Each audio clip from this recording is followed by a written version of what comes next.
All right, guys. I don't intend to be long. I These days I believe that speaking for long periods of a time is really of not much use. So today I have decided to come here, speak for a couple of minutes, and get off. The Caribbean has literally fallen. What do I mean? Months and months last year, I spoke about the conquer and divide strategy of the United States of America, much to a lot of people's anger and annoyance. It appears that a lot of Trinidadians would have been angry, but the way I went about doing my analysis of what is exactly coming down the pipeline. Not myself alone, other people in the region have been talking about it all the time. Lately, of course, we had my good friend out of Grenada, the Grenada ambassador, who took up the torch and began to run with it as well. And I'm happy for him. Very happy that he did that. I am not going to stop talking about what is happening in the region, but I think I've reached to a point where I can sit back and watch the events unfold exactly or near exact the way I was talking about them. The Caribbean has long had some schisms as they have long had some history of division.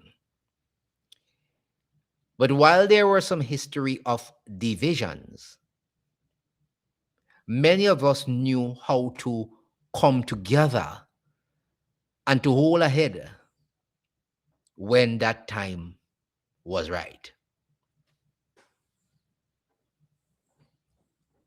We don't have that anymore. One of the reasons why we don't have them anymore is because of the leaders, many of the leaders that we have.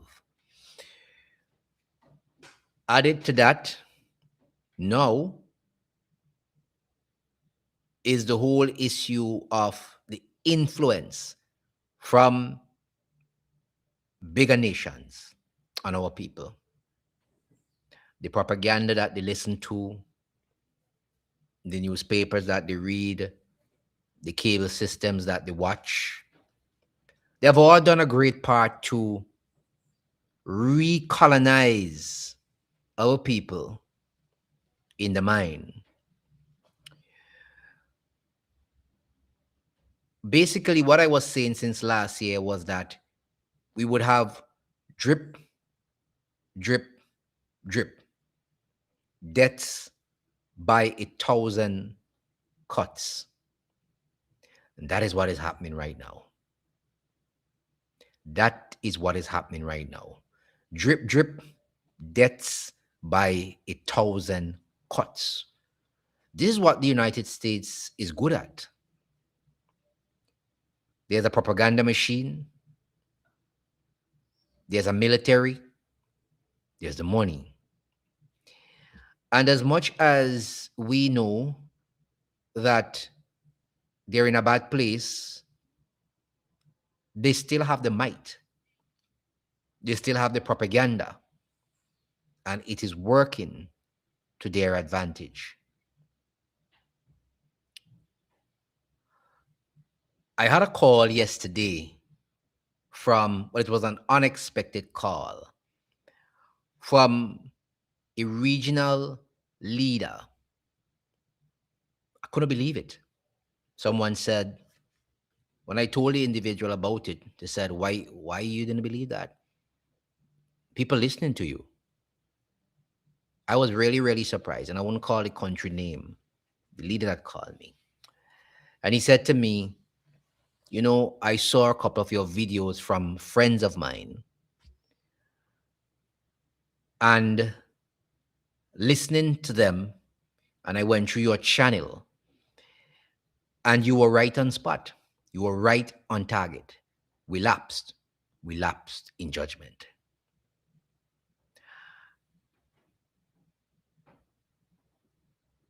I don't know. When leaders are elected, they elect to look out for your best interests. And when we have institutions, we expect these institutions to come together at varying times, to band together and to speak in one accord. That has not been happening for quite a while with CARICOM. Everybody has had a plantation, so to speak, to deal with. Everybody has been showing themselves up as a master in their own territory. And while they have meetings every year, I often said to people that those meetings are nothing but a talk shop and will result to nothing. Listen, I'm not saying that they have not made some progress. They have made some progress in some areas, right? But they're not. What our governments have now been reduced to in the region is what you call local government. You know what local government is? I think some of the countries in the region still have local government. It's where you appoint maybe a town mayor, a town overseer, or somebody, a town council, and they do things for the community, make sure the gutters are clean, the roads are cleared. You know, if a government building within that area want to pick up somebody want assistance from the government instead of heading to the capital to look for a prime minister or a ministry, you have what you call a local government, and they would control certain things. We used to have them under the old British system. That is effectively what our governments have been reduced to in the region now. Local governments. And who are they carrying out wishes of? Whichever state has the hammer to hit them in their head. And the United States sees these countries as nails, and they are the hammer. And they sure hit them on the nail head all the time. They have been doing that lately, and they have been getting through. You know, outside of what is really happening, and I would say to you that, and I will always come back to that point, outside of the spiritual, what has really taken place here, because in the spiritual, we are actually living in that what you call grand and awful time, when nations would be against nations, when brothers would be against brothers and sisters against sisters. What you're seeing here in the region, where you have the St. Lucia Prime Minister saying, look, don't compare me to Mia Motley. I'm here to look out for my local people. I'm not here on the global stage. Nothing is wrong with that. You're supposed to look out for your people because you're elected to deal with them. That's fine. But you have to know how to manage what is coming from outside as well to affect your people. Where you hear people saying that we're not accepting refugees from Haiti, but we're accepting people. So again, you see that Haiti is being treated like the skullduggery that it is, right? You hear Haiti treated once again. You remember that song that they used to have back in the day? Haiti, I'm sorry. One day we'll turn our hands. Something I can't remember who sang it. Was it David Rudder? Was it David Rudder? I think what it was the guy who's I can't remember. I think it is that. I think it's David Rudder. Haiti, I'm sorry. I think that was the song. Right now, once again, we are saying to Haiti that we are sorry. We could not be there for you. You listen to all the CARICOM meetings that have been going on, and they've been talking a lot about it lately, since last year and the year before, that we need to deal with Haiti. We need to deal with Haiti. We need to get the situation under control. We need to look out for our brothers and sisters in Haiti. And look, the time come. And what did they say?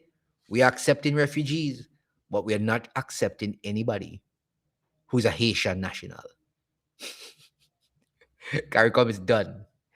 Caribbean is done. Absolutely done. I said that since last year. I've been preaching it for months and months. Make your contingency plans. I said to people, Trump is not a joker. He knows what he's doing. And from day one in his office, right? From day one in office, I was preaching that this guy is not going to turn back. He's going to just go plunder, conquer. I said that's what empires do. They plunder and they steal. So said, so done. So we've turned our backs on Haiti one more time. We have started to fight amongst one another because I am not a Mia Motley. Leave me alone. Dominica think it's the same thing. We're accepting our own nationals. Here's the question, though.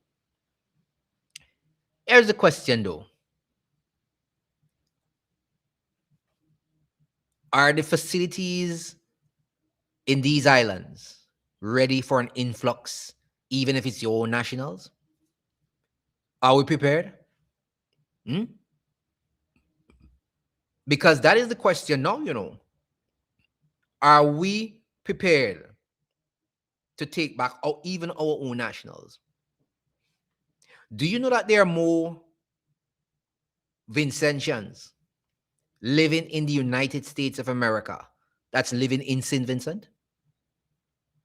St. Vincent's population right now is around 101,000. There are more Vincentians living in the US than living in St. Vincent. And that's not a lie. If they come back home, our population would be double. A lot of people don't even know that. A lot of these small islands, the bulk of their populations have migrated into Canada, the UK, and United States of America. So let me get this clear. Are our governments ready to deal with the influx of people? Are the emergency systems, the hospital systems in these islands ready?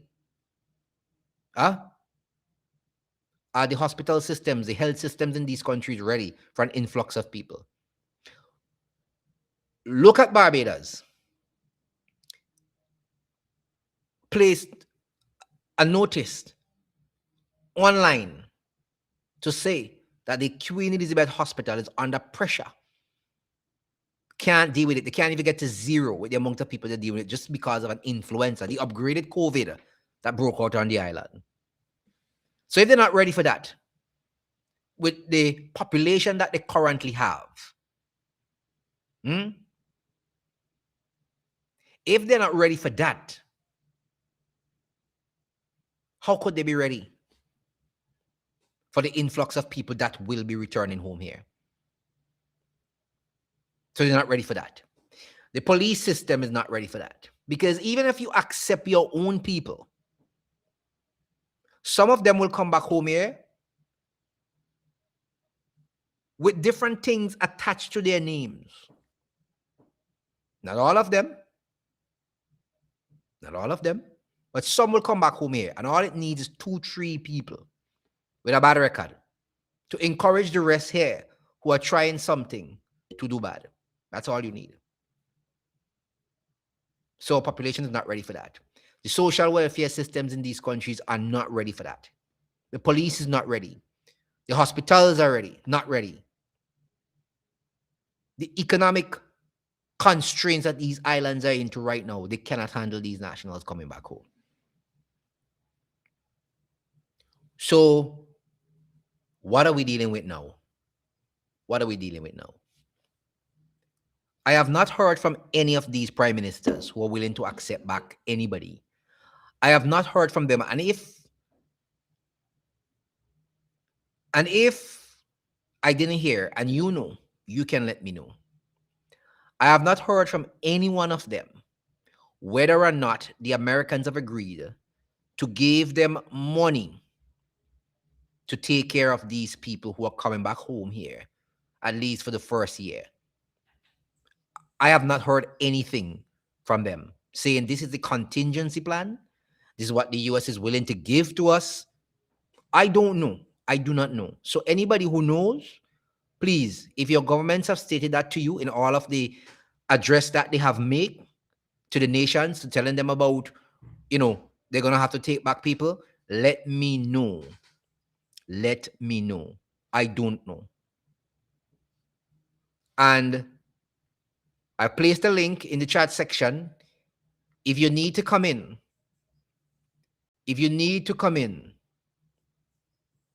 right? If you need to come in and speak to me and let me know if your governments have stated that to you, you can let me know. But that's all I'm saying all the time.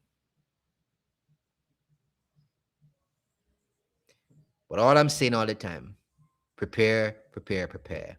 Make contingency plans. I've been talking about that since last year. We have to be very careful with what we accept and what we don't accept. We're not prepared for anything. The region is not prepared to accept the influx of people that will be coming here. Not ready. And like I said, I have not heard any of the governments in the region saying, look, the US has given us this amount of money, and this is what we'll be taking care of them for. When they come here, many of them, when they left here before, a lot of them left the region. Some have no family. Some may have families, but they may be distant and not speaking to them. Some of them live in the US, and whether we like it or not, have no home really. They live by someone. What are they coming back to do? And who are they going to stay with?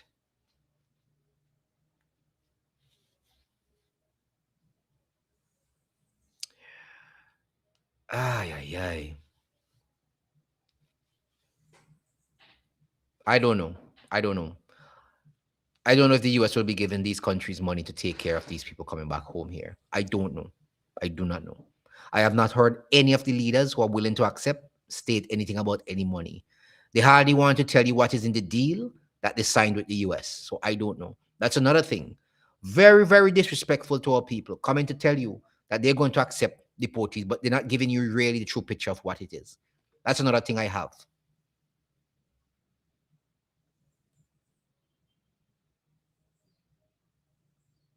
But it's our people, and they're coming back. We all do. They're coming back, and our governments have decided that they will take them or been pressured to take them. You first have to crack. Let me tell you something. And I have a video that I'm putting together. Let me tell you something. Trump is not a foolish man. Trump is very transactional. He likes to cut deals. I don't think anybody understands. Trump is a stupid individual, you know. He likes to cut deals. He knows exactly what he's doing. He knows that people who just accept things and roll over and play dead, one of these days hypocrisy will come and they will turn. He knows that. We didn't take advantage of the situation. We have not taken advantage of the situation. We should have already gone and done this before. From the time we heard Trump talking about getting into office and talking about immigration and sending back people, since they were talking about that since back then, since up in April when we're doing all these videos and talking about how much people will be coming back, what is happening here, these governments should have already been on the ball, have a plan, and present it to the US and know what to do. None of them. I wrote letters to many of them. I sent ideas to many of them. None of them responded in that manner. None of them. Not even to say, I got your letter. None of them are ready for governance. Absolutely none of them. So St. Kitts says that his government has agreed to accept a very small number. Listen to this, Listen to this. St. Kitts government says that they agreed to accept a very small number of third country nationals from the US, as long as they are of the 15-member bloc CARICOM and are not sexual predators, have no violent backgrounds, and are not Haitians. Do you hear what he said there? He said that they're willing to accept third country nationals as long as they're from other CARICOM countries. They're not sexual predators, and they have no violent backgrounds and are not Haitians. Well, let me tell you something. Let me tell you something. These governments have no control over who the Americans send back here. They have no control over who they send back here. America holds the list of who they send back here.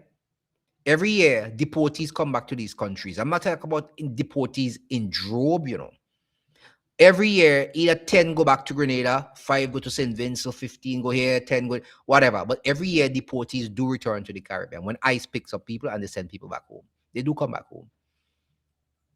Do you know what CARICOM has been crying to the United States for years when they send back those people? Do you know what they've been crying to the United States for?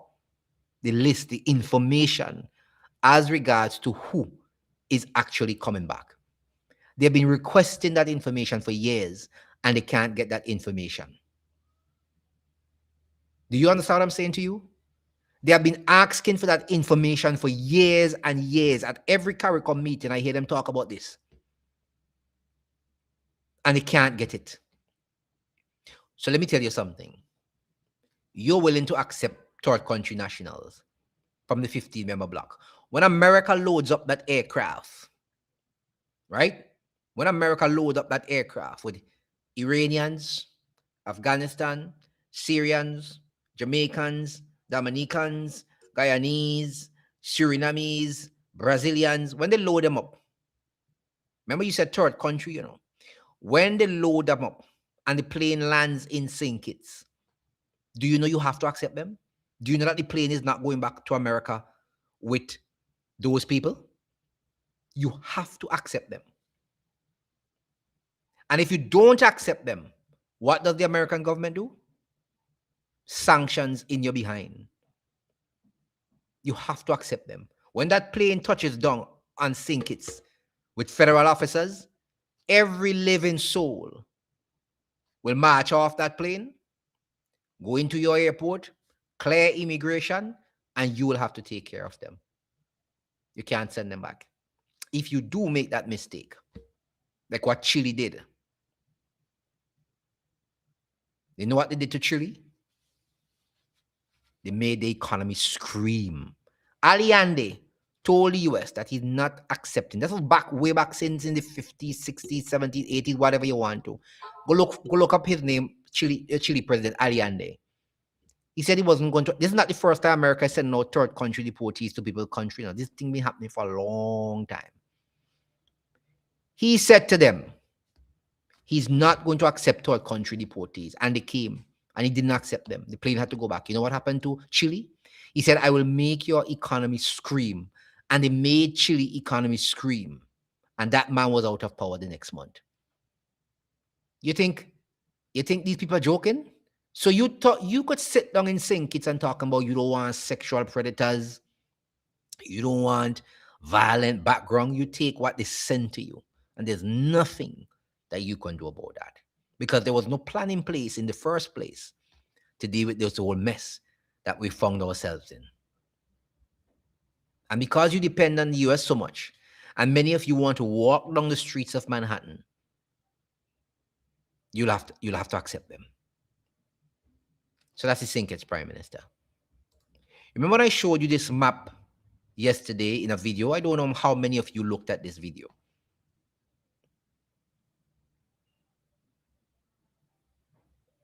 You see those percentages of Caribbean people living on welfare in the US? Whether they're made up numbers or real numbers by the US government, look out. Look out.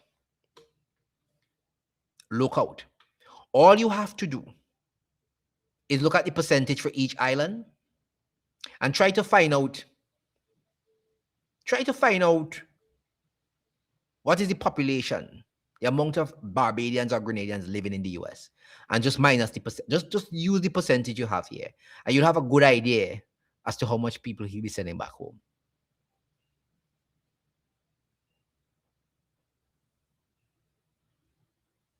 Anyway, I said I am not going to be speaking long anymore about these things because I think I did a hell of a time last year talking about them. I have a video I was working on today. I'll have it out later with some more information for you. But I am not tending to speak to people who have no interest in listening.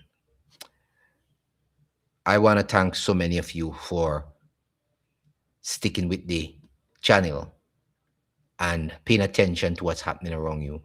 A lot of people, a lot of people curse and they would curse, and a lot of them did. A lot of them did curse me. They curse me, especially a lot of Trinidadian people. And I don't have no problem with that because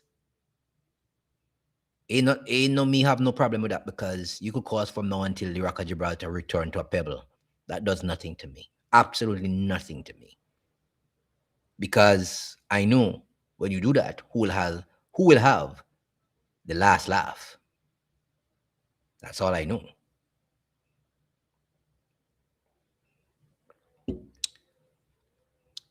We are dwelling in a grand and awful time. That's just it. That is it. And I will say to you, I will say to you, that if you're not a discerning person, you will not understand what is happening here. You have to understand. You have to understand the spiritual aspects of things, and then you will get a clear idea as to what is happening in our region, what is happening with the world at this present time. Nations are angry. They are actually angry. I'll tell you why they are angry. I'll tell you why they are angry. Let me tell you something. I don't know how many of you have seen the latest news. I don't know how many of you have seen the latest news coming out of the UK, right? They're looking to get reservists for the army. They're looking for reservists for the army. And they're carrying back up that age to 65 years of age. Canada is also looking for persons, older persons who can come back into the army as reservists. Yeah. So the world is at a point